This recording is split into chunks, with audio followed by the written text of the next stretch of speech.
Let's move on. Genesis 2.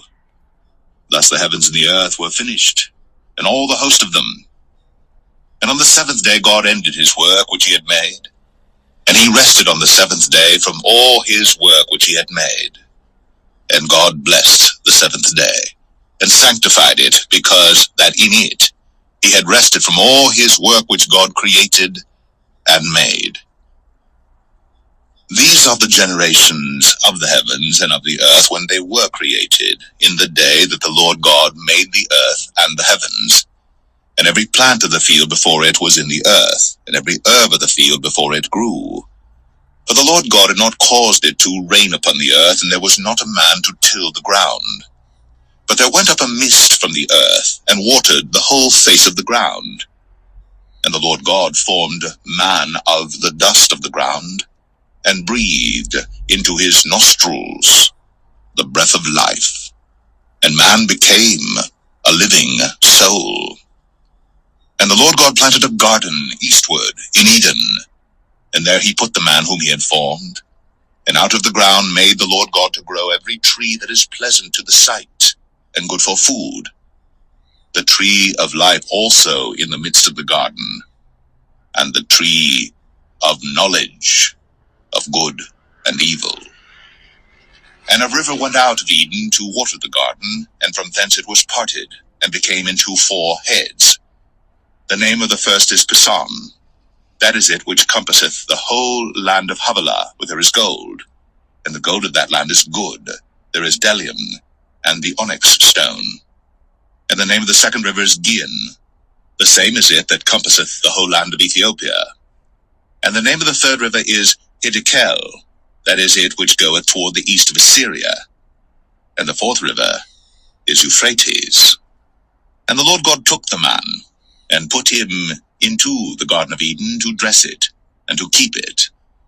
And the Lord God commanded the man, saying, Of every tree of the garden thou mayest freely eat, but of the tree of the knowledge of good and evil thou shalt not eat of it. For in the day that thou eatest thereof, thou shalt surely die.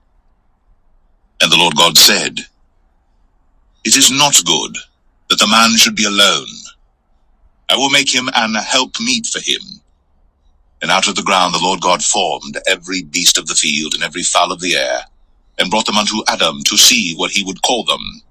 And whatsoever Adam called every living creature, that was the name thereof. And Adam gave names to all cattle, and to the fowl of the air, and to every beast of the field.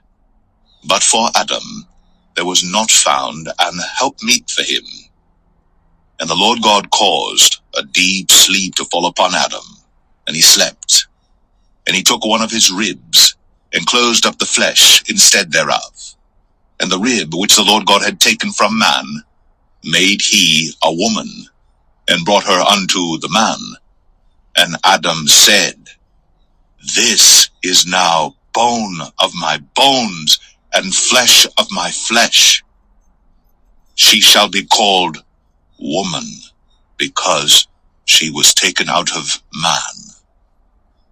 Therefore shall a man leave his father and his mother, and shall cleave unto his wife, and they shall be one flesh. And they were both naked, the man and his wife, and were not ashamed. Okay, so Genesis 2, King James Version. Genesis 3. No, we're not dealing with that. So now he rested the seventh day, and then he made the rest of everything else, right? So then he made animals, and he says that they made man, and he made what was it? It says that he made Eve, right? He made woman. Okay. Now it tells you specific positions, and look at that. It tells you specific rivers It gives you like an X marks the spot. It tells you it is on this precise location where these four rivers meet. That's pretty specific, you know.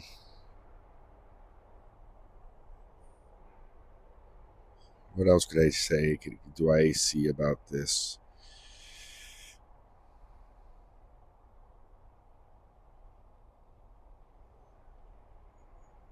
How about, could this be also a identification of self, of what you're here to do, of what you think you are here to do, of the creation of the mind? You know, how the identity is being made, right?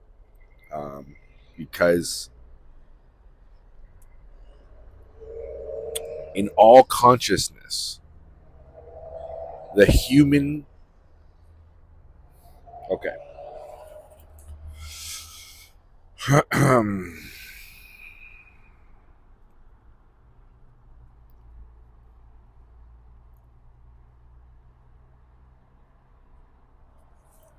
humans,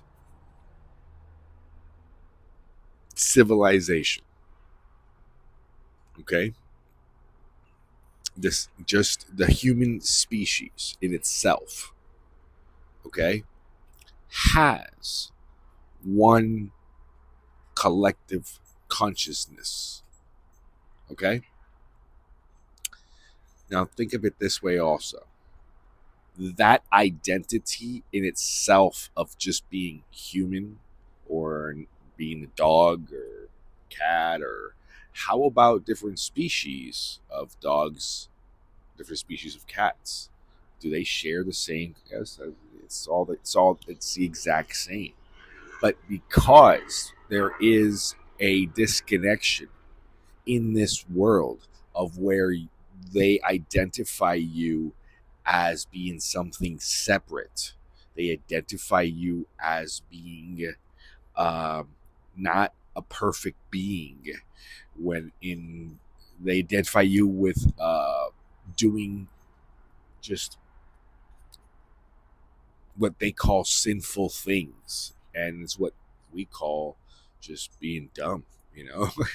You know, oh, he's an idiot, you know, he dropped that or whatever it is, you know. But if you know, let me go back, let me explain a couple of things. All right, in the essence of acceptance, there's an acceptance of your life, in the essence that once you learn to accept your life, you actually learn and accept that you are not in control. Once you accept that you're not in control, is literally releasing full authority to your own spirit, to your own God, I guess you could say it that way, to basically do unto you as you wish. And it's got nothing to do with your mind. It's just sit back and relax and enjoy the movie. And knowing that no harm will ever pass on you.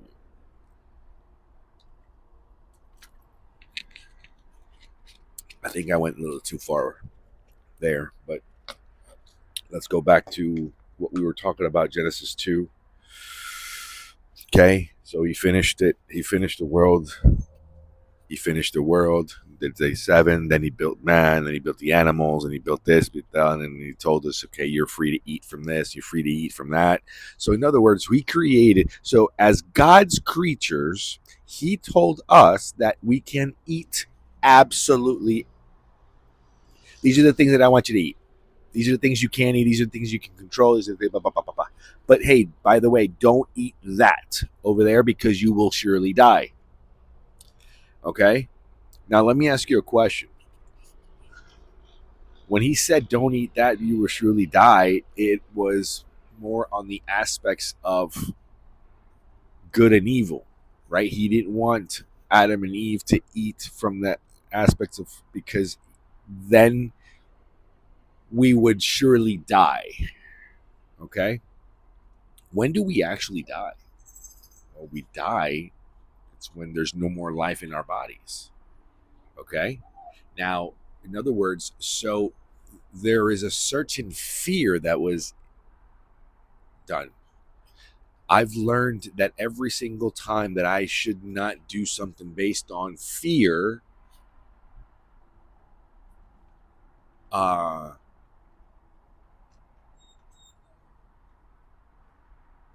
fear is impressed upon, right?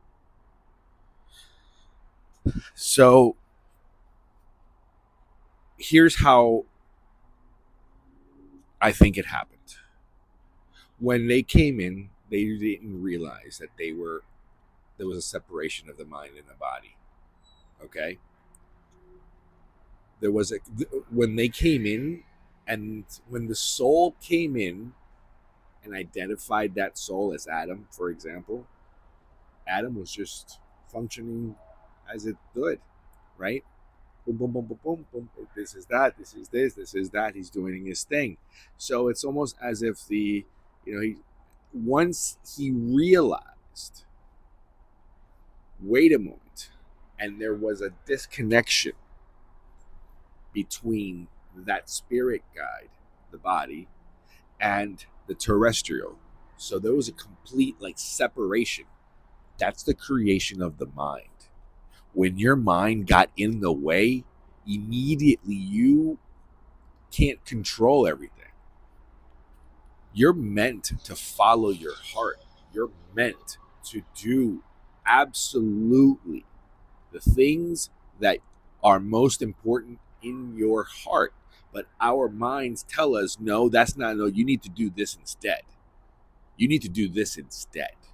But when you act upon the thing that's in your heart, you actually learn how to navigate this world in the best possible sense. You learn how to manipulate and bend time. You learn because there's nothing slower than you being present. When you are there in the moment, you remember that experience forever. When you're just passing by, everything is just a glimpse. Think about that. Let's experience the day and maximize whatever it is that we can do. So, welcome to Genesis 2, the creation and separation of the mind and the body. You are not your mind.